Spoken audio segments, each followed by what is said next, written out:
Olá pessoal, sou Sandro Wegner da Native, CEO da Native. Vamos iniciar aqui o nosso podcast hoje, O Especialista. Vamos falar sobre Inside Sales. Eu estou aqui com a Amanda Paim, nossa colega aqui da Native. Olá, bom dia.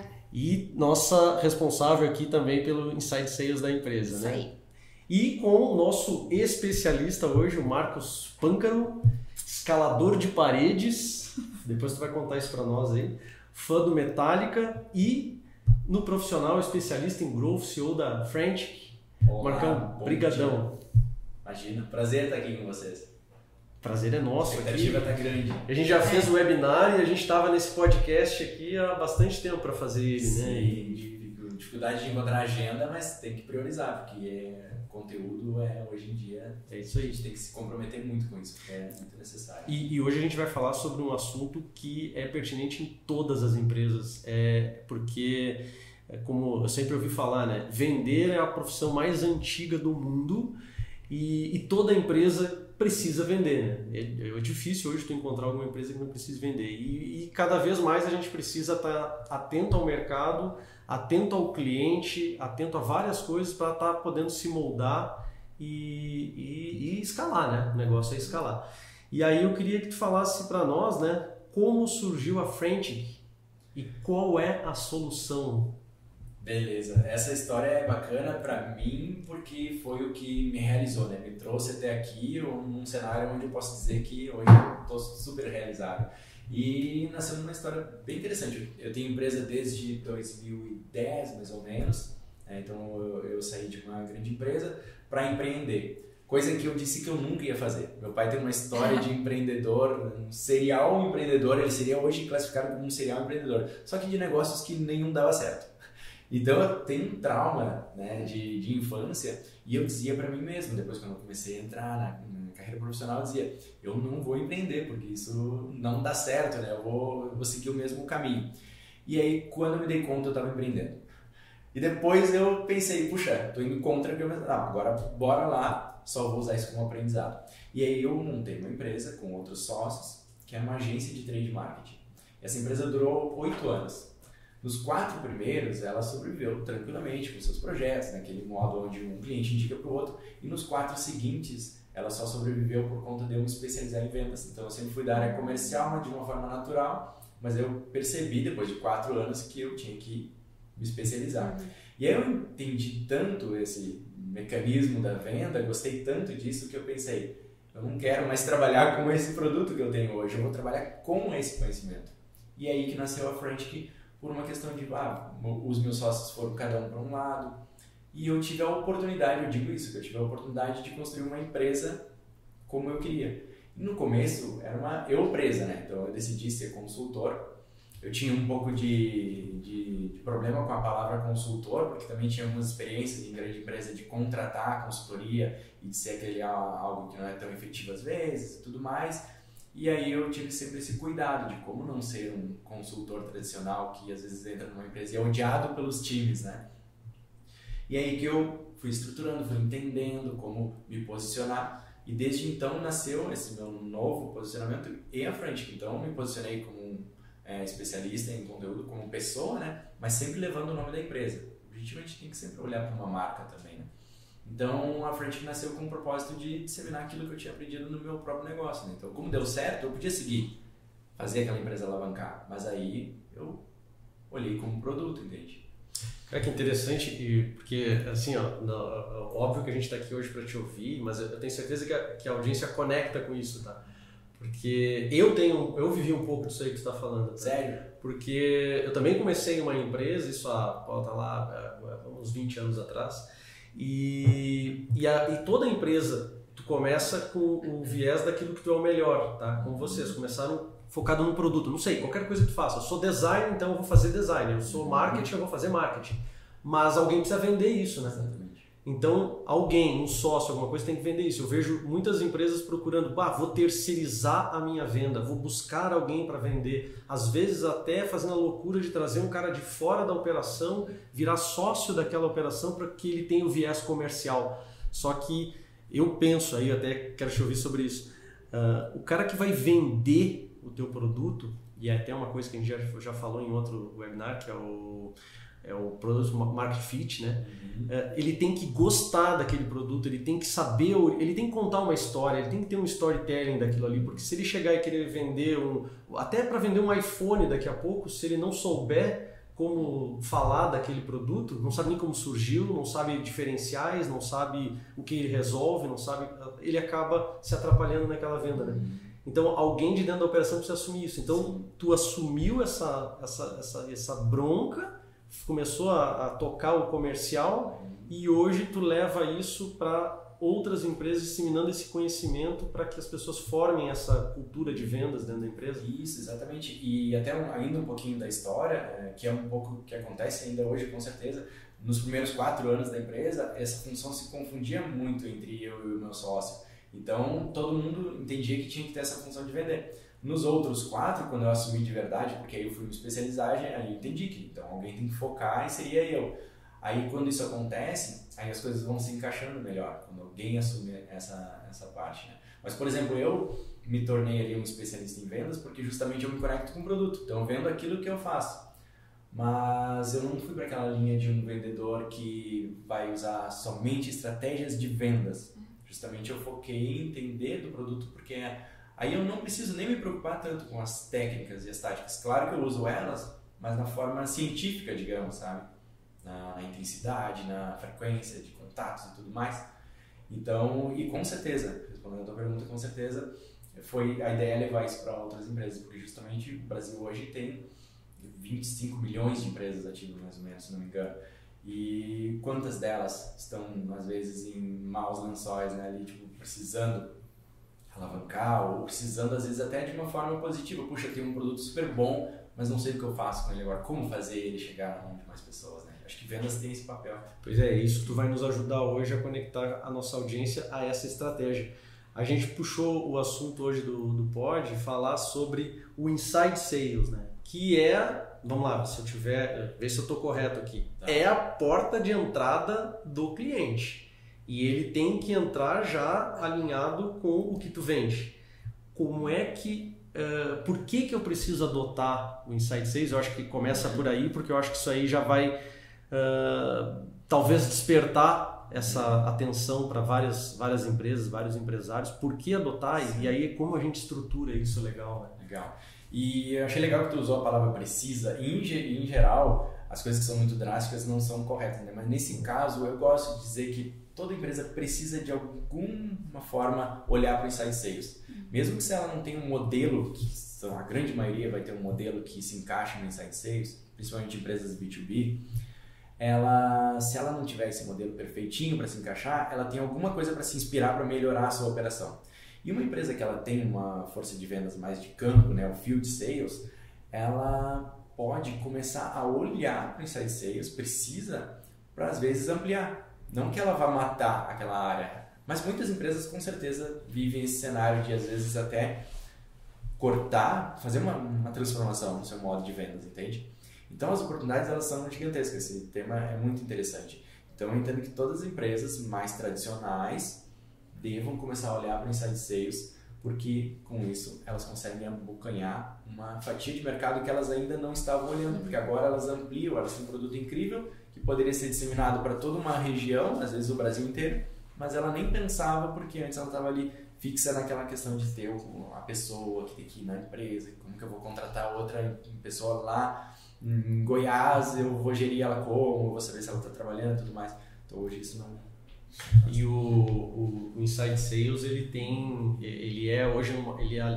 se alinha com uma coisa que a gente usa em várias situações, que é o multicanal. Né? Então, se tu não tem Inside Sales, é como se tu tiver, por exemplo, falou ali que a empresa crescia com a indicação, um cliente indica para outro. Eu considero isso um canal, é um canal de entrada, é um canal de venda. E aí vai depender só de um canal, então tu tem que ter diversos canais. E o Inside Sales é um canal, concorda? Eu acho que é por aí, sim, né? E às é vezes, um canal necessário. Exatamente. E às vezes ele é o canal ali que vai receber de outros canais, que talvez ele também estava perdendo a oportunidade de trabalhar com outro canal, né? E não tem aquele preparo para receber de várias fontes, né? Então, que nem tem o livro Tração, né? Que são 19 canais de tração. Só que dentro dos 19 tem o Vendas. Só que ele é um grande exemplo de que não anda sozinho. Ele vai precisar, por exemplo, de um canal que é e-mail marketing. Só que o e-mail ele não fecha a venda. Então vende e-mail, cai no time de vendas que fecha a venda. Então é a junção, é um combinado às vezes de 3, 4 canais. Isso aí. Qual é o primeiro passo para montar estruturar o Inside Sales na empresa? Olha, eu diria que o primeiro passo, tudo nasce assim em ter um produto, é uma coisa assim, tem que estar com o produto validado. Essa é a primeira questão. Aí vão partir do princípio que, isso é o óbvio. Só que o óbvio precisa ser dito porque às vezes o empreendedor vê essa enxurrada de conteúdo, vê aqui a gente falando sobre isso e ele começa a correr para estruturar. E ele tem muito a resolver.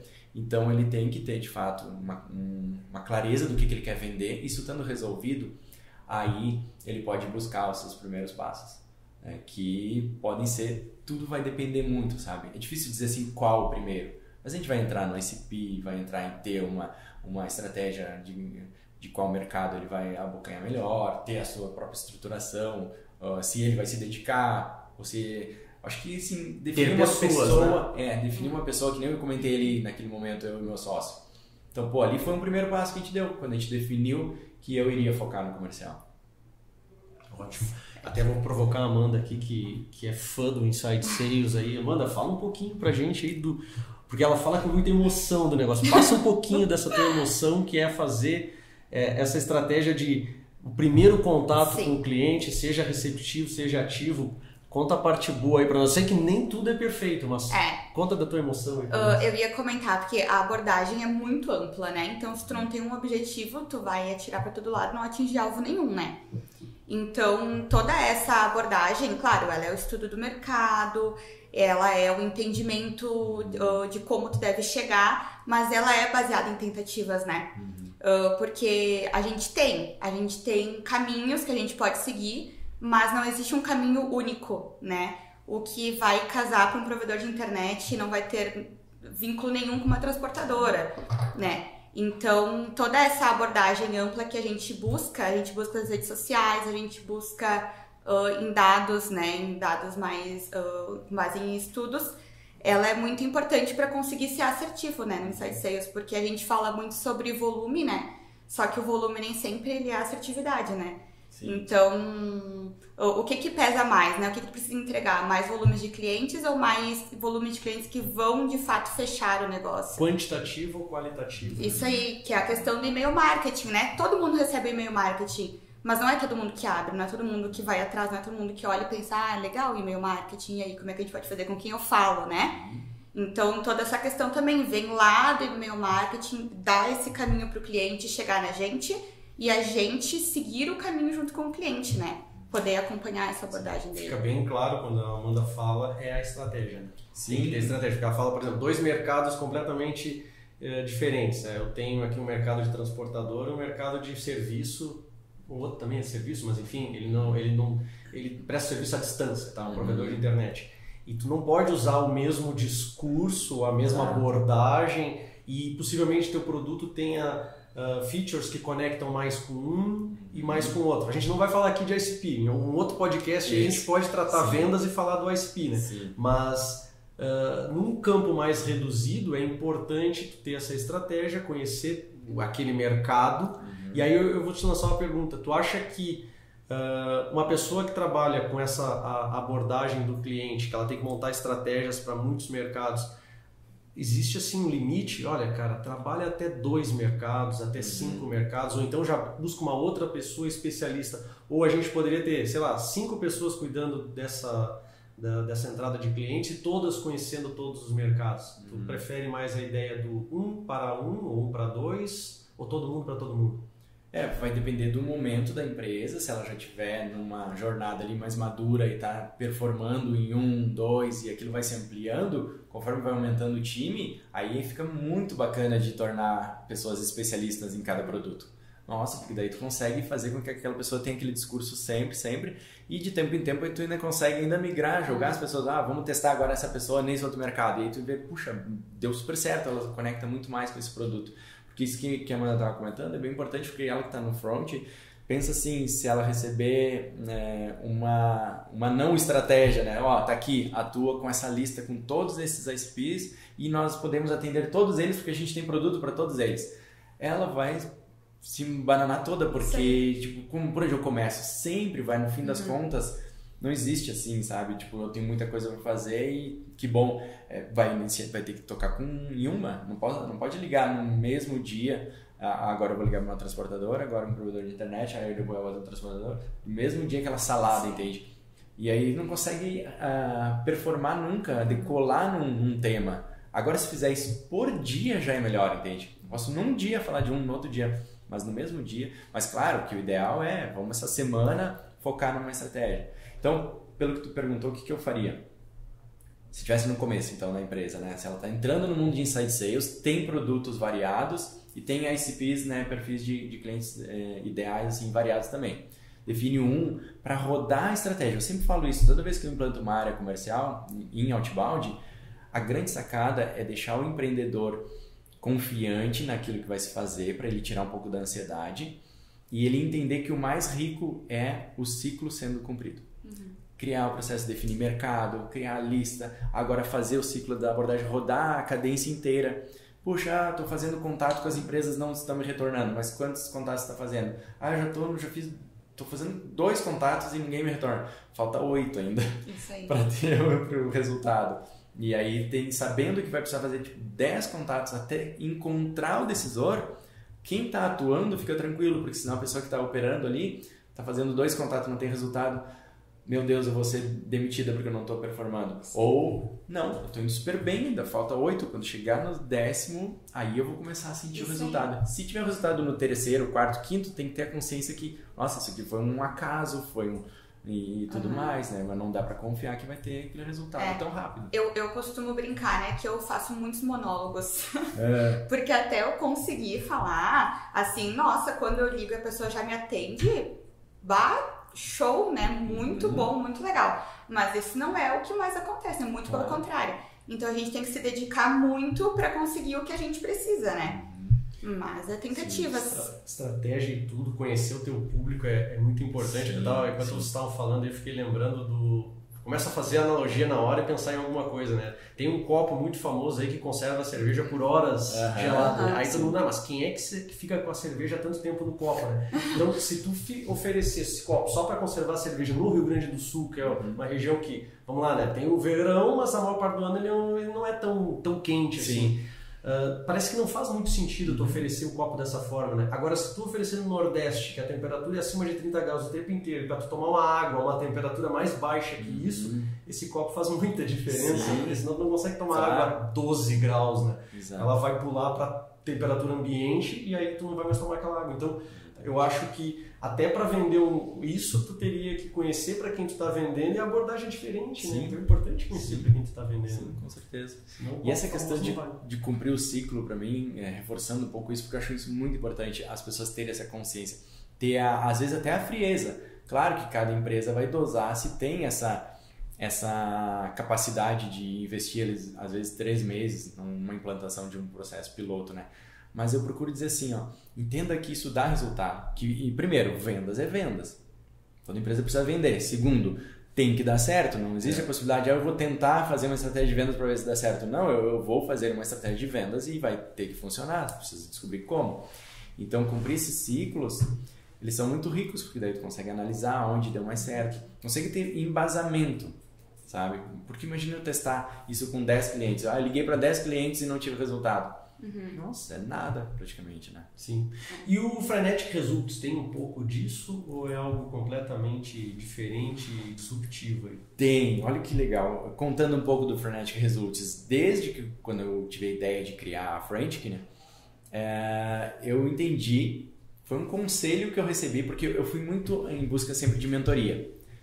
No começo, vocês não, a Amanda não vai saber disso, porque há 10 anos atrás ela não estava nem pensando em trabalhar ainda. 10 anos atrás ela estava ouvindo o conselho da mãe para não acessar. Exatamente. 10 anos atrás, se fosse falar de mentoria, precisava achar mentores e ver quanto eles cobravam, porque uma mentoria era algo muito caro. E aí eu acessei algumas pessoas, pô, naquela época 10 mil reais, imagina 10 anos atrás 10 mil reais, deveria ser 100 mil, era impossível fazer uma mentoria. Mas já há 4 anos atrás, isso já estava muito mais disseminado, então eu já busquei mentores, já desde a ideia de montar a empresa. A primeira coisa que eu ouvi que foi riquíssimo é, cria um método. Cria um método. Qualquer consultoria. E para quem vai prestar serviço de implantação comercial, eu falo com muita gente que vai estruturar, já iniciar um mundo de consultor, né? Eu digo assim, cria um método e pensa numa empresa, não entra com essa visão de vai ser um consultor. Mas isso é um assunto para depois.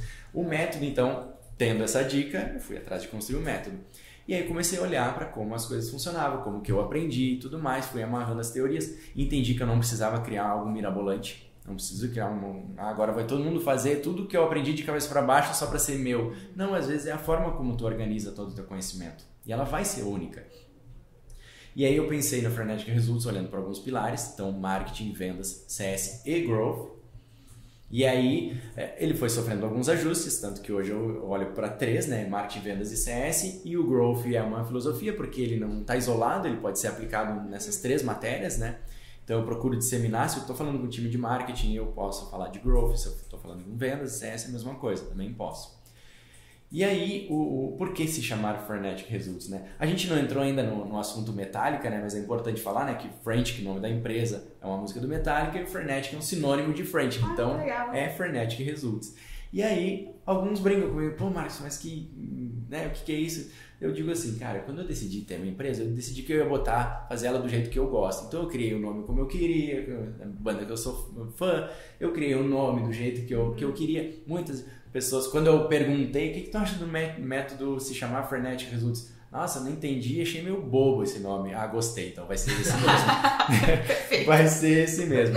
E aí, o que eu deixo bem claro? Tira da mente que eu estou dizendo que o Frenetic Results é porque ele vai te dar resultado de vendas amanhã. Então, porque todo empreendedor que falar, ele vai falar em resultado, ele vai sempre pensar em vendas. Resultado para um empreendedor tradicional, mais conservador, o que importa para ele é venda. Entende? E eu digo que os resultados são inúmeros. São, por exemplo, todas as ações que estão ao nosso poder nas ações de vendas. Eu digo que a venda não está na nossa mão, a venda é o cliente que assina. Eu não consigo pegar da mão dele e fazer ele assinar. Eu consigo criar estratégias para estimular ele até o último segundo que antecede ele assinar. Né? Mas ele que toma a decisão ali, naquele milésimo de segundo. Então, todo o resto está na nossa mão. E é ali que eu digo que é ali que eu consigo buscar Frenetic Results. Então, se eu quiser criar uma estratégia de abordagem de cliente para hoje e eu disser que eu vou ligar para 50 clientes, eu consigo. Então, Frenetic Results. Busca teus resultados frenéticos naquele dia, naquele instante. Então ele engloba um conjunto, tá? Que é o marketing, que é a atração, o vendas, que é o desenrolar e o resultado, e o CS, que é o manter a carteira, manter o cliente satisfeito, manter o cliente de sucesso. Simplificando, seria algo mais ou menos assim. Isso mesmo. E se uma empresa não encaixa nas 3, por exemplo, ele não tem uma área de CS, o CS não faz sentido para ele vende um produto que não depende dele esse relacionamento para expansão, para retenção do cliente. Ele tudo bem, ele usa os 2 primeiros. Isso, inclusive hoje na prática a implantação da área comercial, que é o que tu me perguntou até em um determinado momento, né, qual é o produto da Frenetic, né? Hoje a gente está dedicado especificamente a implantar a área comercial. Então a gente acaba orientando o cliente que sim, o comercial só vai existir se tiver um marketing que vai cuidar de um posicionamento que vai de alguma forma impactar na geração de demanda. Isso tem que estar tudo muito bem estruturado.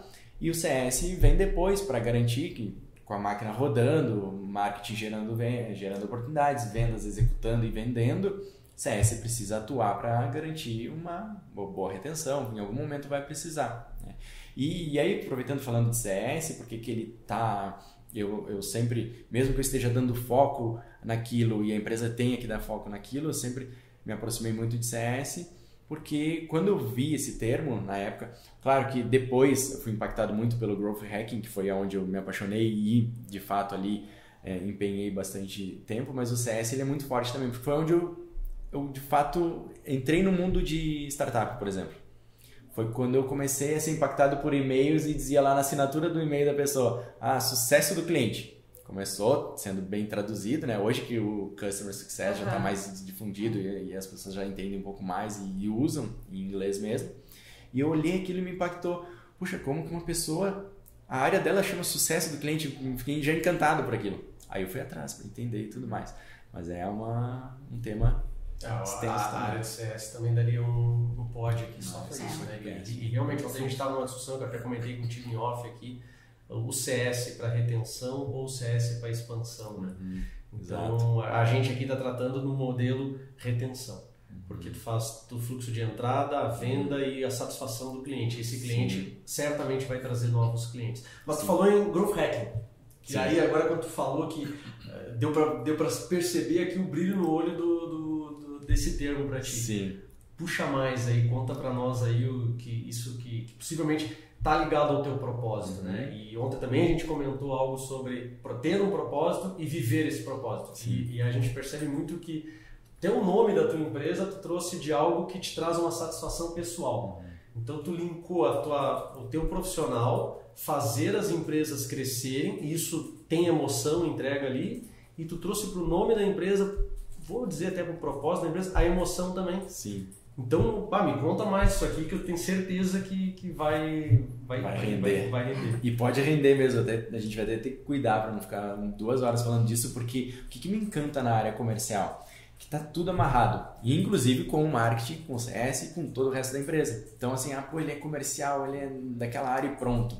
O comercial ele é tão bacana que ele te dá essa flexibilidade de tu estar conectado com todo mundo. Diferente de algumas outras áreas, às vezes mais técnicas, que aquele time tem que ficar ali focado e ele vai viver aquilo e não tem tanta necessidade de amarrar com todo o restante, né? E o Growth, para mim, ele foi uma coisa muito importante porque eu ouvi o termo, a gente sempre é impactado, né, de alguma forma, e eu sou muito curioso, então fui entender o que é esse tal de Growth Hacking, então eu comecei a ler. Na ocasião, isso deve ter sido quando eu fui buscar a especialização em área comercial, né, então por acompanhar muito a RD, a RD Summit, a RD foi um dos precursores no Brasil do tema, então tem o Gabriel Mineiro, que é quem implantou o Growth na RD e acabou sendo uma referência no Brasil, e eu comecei a ficar atento àquele conteúdo na época, só por curiosidade. E aí um tempo passou, eu fui fazer um curso amplo de marketing digital, que eu queria entender um pouco desse todo, para até escolher um rumo da Frantic, né? E lá tinha um módulo de Growth Hacking, onde eu conheci o Rafael Lassance, que também é uma referência no Brasil hoje. E aquilo começou a me encantar, a forma como ele apresentava aquilo, e eu comecei a entender que é uma coisa que me atraía, olhar para algo que tivesse um potencial de crescimento. Então é isso que de fato me encantou. Então tudo que eu faço hoje é olhando para aquilo que tem um alto potencial de crescimento e não necessariamente, só trabalha com produto então que vai escalar gigantescamente. Não, mas que ele pode usar dessa teoria de grande escala, de alto impacto, para fazer o negócio dele se tornar muito maior do que ele é hoje. Ou seja, se ele é uma empresa que fatura 100 mil, se ela chegar a 500 mil por mês, ela quintuplicou o resultado. E eu não estou falando dela se tornar bilionária, mas ela, para um empresário que faturava 100 mil passar para 500 mil, transformou a vida daquela empresa e das pessoas que estão envolvidas ali. E tem uma análise de mercado aí para ver o potencial de crescimento disso? Como é que você faz isso, por exemplo? Porque, por exemplo, eu estou vendendo 100 mil, mas será que eu já cheguei no topo? Sim, exatamente. Aí que está o pulo do gato é aqui. Porque a gente estava ainda falando também de ferramentas, né, de mapeamento de mercado antes. Hoje a gente tem informação para tudo. Então, dificilmente essa empresa vai ser de um segmento que, né, a Amanda está atuando ali, ela sabe que tem que ter dados para tudo, né? Dificilmente ele vai ter um mercado que não dá para mensurar de alguma forma. Então, ainda mais se a gente vai falando desse nível, né, de um faturamento, uma empresa que fatura 100 mil por mês, ela provavelmente atua numa região, atua na cidade e tudo mais. Então, só ali ela já consegue entender se naquela cidade ela já consegue explorar. E aí, ela pode sair da cidade, pode sair agora para a região, ela pode ir para todo o estado, pode ir para o Brasil, e aí com certeza... Tem várias maneiras de crescer, né? Ou vender mais produtos, ou agregar alguma coisa ao teu produto, ou escalar o teu produto em outros lugares, porque às vezes quando tu está muito dentro da operação, e esse é uma coisa que também tu deve pegar muito nas empresas que tu trabalha, que tu visita, é as pessoas que estavam à frente do comercial, tomavam as decisões, que muitas vezes são os donos da empresa ou alguém muito próximo a ele, tem uma visão muito, sempre foi assim, sempre funcionou e não tem visão de o que lá fora está buscando, né? E aí eles mesmos se sabotam, né? E acabam não permitindo o crescimento. Eu acho que quando tu chega de fora com essa visão de estudo de mercado, estratégia e o método, com áreas bem importantes numa empresa, que é o marketing, vendas e o CS, tu começa a quebrar um monte de começa a mudar os mindset das pessoas. E às vezes tem as duas formas também. Às vezes a gente está olhando como que a gente olha com a nossa intenção, às vezes de empresa, né? As nossas soluções estimulam as empresas a crescer, né? A gente usa isso no discurso, tanto de vocês quanto da Frantic. E às vezes vem o empreendedor em busca já desse anseio pelo crescimento. E aí a gente inverte, a gente devolve a pergunta, tá, mas qual é a tua capacidade? Aí não vamos falar nem de potencial de mercado e tudo mais. Às vezes a gente já venceu essa etapa, já se sabe que tem mercado e tudo, mas qual é a tua capacidade de crescimento? Aonde que vai doer mais na tua empresa quando a gente trouxer uma performance maior em vendas? É com pessoas, é tecnologia, é o chão de fábrica, eu preciso aumentar a fábrica. Entende? Então tem que ter tudo isso muito bem claro para que o empreendedor tenha predisposição de se tornar grande também. Não adianta só querer vender e não sofrer as outras dores boas, né? É que esse anseio pelo crescimento, ele tá muito ligado às experiências que a gente tem, né? Porque quando a gente inicia, assim, que tu estava falando antes do teu início, assim, da carreira, tudo é novo, né? E aí, conforme a gente vai vivendo, conversando com as pessoas tendo experiência, as coisas deixam de ser novas, passam a ser comuns. Então, tu vai buscando, né, a tua melhora sempre. E eu acho que é essa a questão das empresas, né, também. Do se especializar, do se manter sempre conectado, né? Buscar as novas tecnologias. Sim. Porque isso que você está falando, eu uso uma analogia assim, com às vezes jogo de videogame.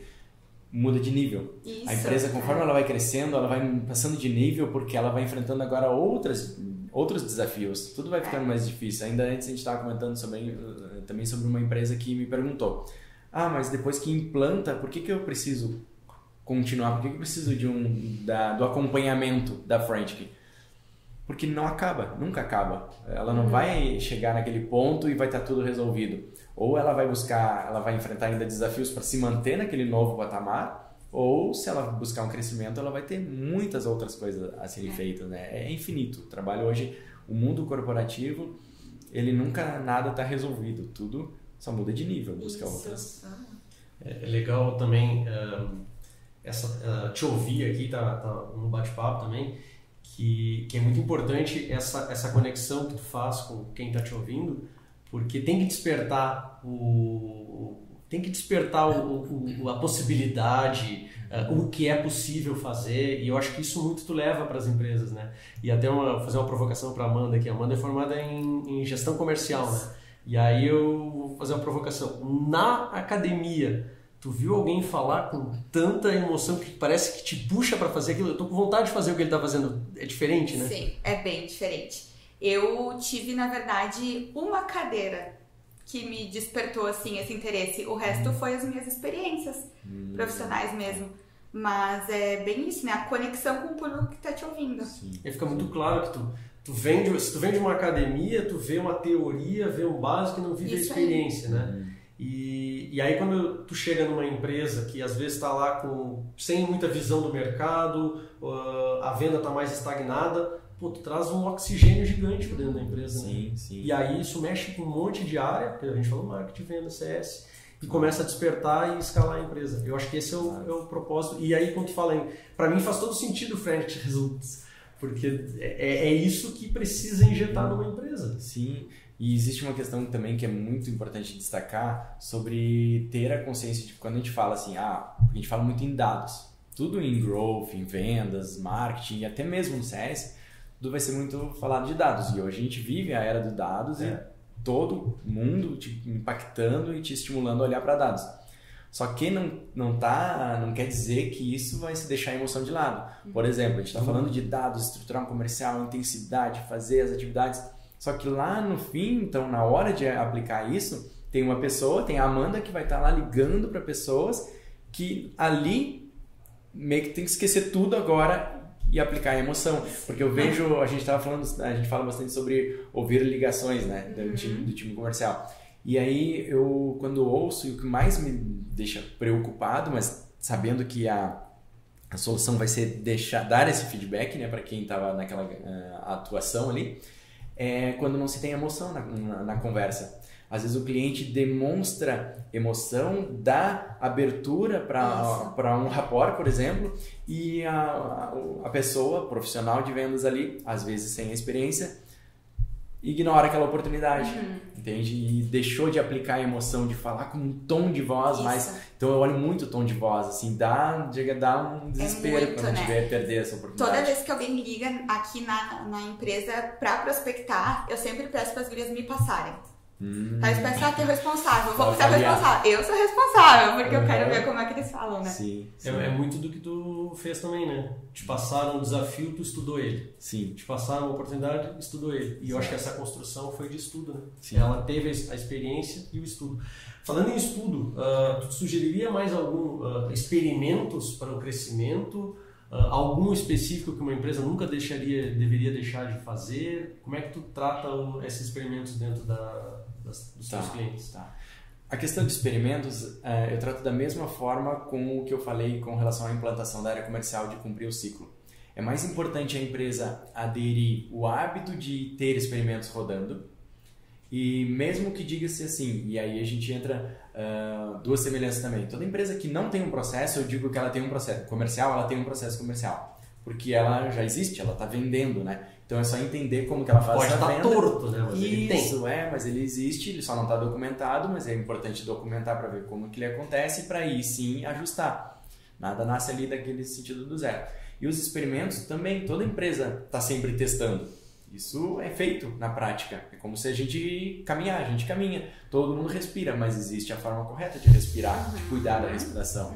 Então, o experimento, adquirir o hábito de fazer experimento controlado, de ter registrado, e às vezes não precisa ser de uma mega forma didática de fazer, porque existe a forma de fazer mega peculiar, com cada coisinha, né? Então começa a criar o hábito de anotar, essa semana o que a gente começou a testar. E aí o principal, já para iniciar, que dia começou e que dia vai terminar. Cara, ninguém faz isso. Ninguém vai lá, anota, bota a data que começou, a data que terminou e naquele período qual o resultado que deu. É só isso. Essa amostragem, tu determina um tempo ou cada negócio é um tempo? Tem algumas coisas assim, tem o livro do Sean Ellis, eu falei ali do Gabriel Mineiro, falei do Rafael Lassanci, mas tem uma figura bastante importante na história do Growth comigo, que é o Sean Ellis, que é quem escreveu a metodologia, quem documentou a teoria de Growth, né? E aí no livro dele fala bem claramente assim, empresas menores e tudo mais, 2 experimentos por mês, por quinzena e tudo mais. Aí empresas maiores que já estão performando, faturando grandes, né, robustas, já começar a fazer seus 10, 15 experimentos, né, num período mais curto, 15 dias e tudo mais. Porque vai olhar para essa quantidade, ver se vocês concordam comigo. Imagina fazendo isso com intensidade. Não é óbvio que dali vai sair coisa boa? Coletando dados, né? Importante essa parte que você falou. Quem que vai fazer testes aleatórios ao ver isso e olhar para aquilo documentado? Puxa, isso aqui a gente não precisa fazer mais, isso aqui a gente pode fazer melhor, entende? Isso aqui de fato, a gente estava falando também sobre, para quem está nos ouvindo, a gente está há horas conversando, a gente até falou, podia colocar rodar porque já virava podcast a nossa própria conversa antes, né? Porque é isso, as empresas abandonam muito rápido os testes sem ter uma análise mais crítica de por que não deu certo. E quando o Growth está implantado, de fato, ele vai ter essa vontade das pessoas natural de olhar agora para isso. Então, infelizmente, não tem essa resposta para ti, tipo, qual o teste, né? Vai depender de qual empresa. Acho que o ciclo é o que mais vai ser o ganho de tudo isso, né? Legal é a empresa entender que quer crescer, quer vender mais, e aí fala com o Marcos Pâncaro na frente, marca uma agenda, conhece, e aí tu estuda o caso e vê se conecta, né? Exatamente. Mas beleza, olha, aqui realmente a gente ficaria horas falando aqui, se eu até vou segurar, se eu dar a palavra para a Amanda, ela domina aqui também, pode. Faz 4 horas. Não vamos fazer isso, né? Vai faltar café, vai faltar cerveja, que eu sempre digo que é um papo de cerveja, mas agradeço demais a tua presença aqui. Olha, são minutos que a gente aprende coisas que às vezes tu passa uma vida ou passa dentro de uma academia e às vezes não aprende. Sim. Como é que tu fecharia aqui? Tu queria não deixar de falar alguma coisa? O que seria importante pra gente fazer esse fechamento aqui?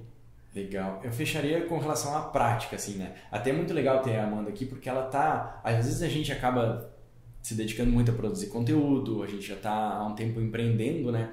E quem nos ouve, poxa, mas é bonito ele falar, né? Vai saber o contexto. Sim. Mas aí ter a Amanda aqui, ela tá no front, ela tá atuando nesse momento com o que a gente tá falando, que é inside sales, que é prospecção. Então, que as pessoas levem para a prática, de fato. Que elas entendam que o que a gente está falando aqui é algo real. Entende? Algo real que tem que ser aplicado e não é só para ouvir, beleza, absorver, de alguma forma isso vai ser, eu vou aderir. Não, tem que ir para a prática. Falamos de experimento, tem que fazer experimento documentado. Falamos em cumprir ciclo do comercial, adere isso, testa pelo menos uma vez. Tá bom, eu vou cumprir o ciclo de alguma coisa. E nisso a gente começa a entrar no discurso da vida, para tudo na vida, né? Fazer com intensidade, cumprir o ciclo, né? Eu encerraria com isso. Fazer com emoção e o mão na massa, como diz o Fausto, né? Mão na massa, mão na massa, mão na massa. E a Amanda ama o que faz, né, Amanda? Então... Eu amo. Eu brinco, né, que eu não sei se eu saberia fazer outra coisa que não seja me comunicar com as pessoas, né? E eu acho, assim, que como linkando o pessoa com o profissional, é um setor que é muito importante tu ter humildade, né? A humildade de saber que não, tu não sabe tudo que tu precisa ainda, né? Ninguém sabe tudo que precisa. Porque é tudo muito amplo e se tu tem humildade, tu busca conhecimento, né? Se tu busca conhecimento, tu atinge novas estatísticas, né? Tu sai da caixa, tu sai da curva e esse é o principal diferencial do mercado hoje, né? Sim. Poxa, além de muita coisa técnica aqui, mão na massa, a gente viu bastante isso. Propósito, emoção, entrega. E é isso que a gente precisa levar para as empresas. Muito obrigado e aguardem o nosso próximo episódio do podcast com o especialista. Obrigado. Obrigada. Valeu.